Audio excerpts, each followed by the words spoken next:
مسلسل آپ کی خدمت میں عرض کر رہے ہیں کہ پروردگار عالم نے یہ عبادت، یہ مسجد، یہ علم، یہ کائنات کا جتنا بندوبست کیا ہے وہ انسانوں کے لیے کیا ہے۔ پوری دنیا میں کوئی یونیورسٹی آپ نہیں دیکھیں گے جو جانور کے لیے بنی ہو، پوری دنیا میں آپ کوئی اسکول نہیں دیکھیں گے جو جانوروں کے لیے بنا ہو، کوئی دنیا میں آپ مدرسہ بھی دیکھتے ہیں تو وہ انسانوں کے لیے، مطلب ہر وہ شے جس کا تعلق تعلیم سے ہے، ایجوکیشن سے ہے، ڈائریکٹ اس کا کنیکشن کس کے ساتھ ہوتا ہے؟ انسان کے ساتھ ہوتا ہے۔ تبھی فرمایا اطلب العلم من المہد الی اللحد، علم حاصل کرو گہوارے سے لے کر قبر کے دہانے تک۔ مطلب یہ انسان ہے جب تک زندہ رہے گا، اللہ نے اس پہ واجب کیا، تب تک یہ کچھ نہ کچھ سیکھتا رہے گا، کیونکہ سیکھنا ہی کمال بشر ہے۔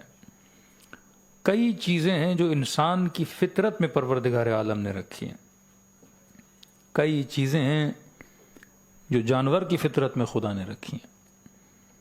اگر کوئی آپ سے پوچھے کہ ڈیفینیشن آف ہیومن کیا ہے، کیونکہ یہ انسان ہے جس نے کس کی معرفت حاصل کرنی ہے؟ اللہ کی معرفت حاصل کرنی ہے۔ پرسوں کی مجلس ہم نے عرض کیا کہ انسان وہ جو صاحب عقل ہو۔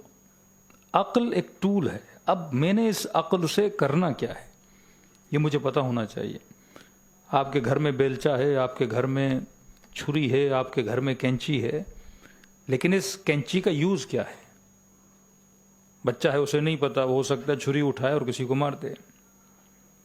چھری آپ نے گھر میں لوگوں کو مارنے کے لیے تو نہیں رکھی، آپ نے چھری رکھی جس سے سبزیاں کاٹی جائیں۔ اسی طرح کئی چیزیں آپ کے گھر میں ہیں، سلنڈر پڑا ہوا ہے، وہ اس لیے نہیں کہ گھر کو جلاؤ، وہ اس لیے ہے کہ کیا بناؤ؟ کھانا بناؤ۔ لیکن وہیں پہ کوئی بے وقوف ہو جو سلنڈر سے آگ بھی گھر کو جلا سکتا ہے، وہیں پہ کوئی ناکارہ انسان ہو جس کو اپنے دماغ پہ کنٹرول نہ ہو، وہ چھری سے کئی لوگوں کی جان کو لے سکتا ہے۔ مطلب ہے چھری، اس کے یوز جو ہیں وہ ملٹیپل ہیں۔ آپ کی مرضی اسے نیگیٹو وے میں یوز کرو، آپ کی مرضی اس کو پوزیٹو وے میں یوز کرو۔ ایک ہی چیز ہے جو انسان کو بچا بھی سکتی ہے اور وہی چیز انسان کی قاتل بھی بن سکتی ہے۔ یہ جو ٹولز خدا نے آپ کو دیے ہیں، مثلا عقل ہے، اب اسی عقل کے ذریعے سے کوئی امر آس بن گیا، آپ یہ تو نہیں بول سکتے کہ ان لوگوں کے پاس عقل نہیں تھی۔ یا دنیا کے بڑے سے بڑے پولیٹیشنز جو پوری کائنات کو ایک طرح سے رول کر رہے ہیں، یا آج جو نامی گرامی سپر پاور ہے، تو کیا ان کے پاس تھنک ٹینکس نہیں ہیں کہ ہم نے جنگ جیتنی کیسے ہے، ہم نے اگلی پارٹی کو انڈر پریشر لانا کیسے ہے، کون سی ٹیکنیکس یوز کرنی ہے؟ وہ کس چیز کو استعمال کر رہے ہیں؟ اسی عقل کو استعمال کر رہے ہیں۔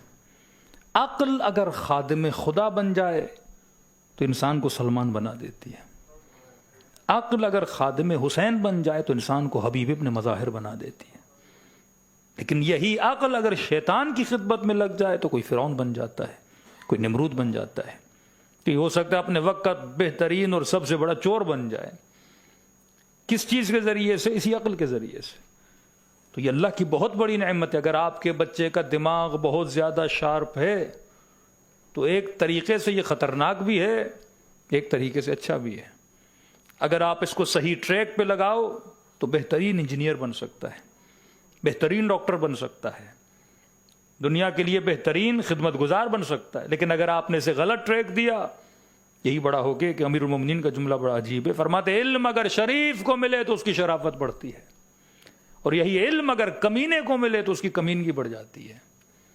علم ٹول ہے نا، نالج ہے آپ کے پاس۔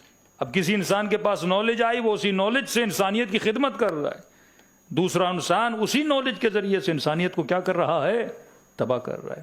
ایک حافظ قرآن بننے کے بعد دنیا کو ہدایت دے رہا ہے، وہیں پہ دوسرا بندہ یشترون بآیات اللہ ثمنا قلیلا، وہ قرآن کو یاد کرنے کے بعد کبھی کفر کے فتوے، کبھی بدعت کے فتوے، کبھی اس مسلمان کو اس مسلمان سے لڑوا رہا ہے۔ کس چیز کے ذریعے سے؟ اسی قرآن کے ذریعے سے۔ تبھی مولا فرماتے ہیں یہ ظرف جس کے اندر علم جا رہا ہے، دیکھو ظرف شرافت ہے کہ نہیں ہے۔ اتنا سینس تو ہر کسی میں ہے۔ اگر گلاس میں نے پانی ڈالنا ہے تو پہلے گلاس کو کیا کرنا ہے؟ دھونا ہے۔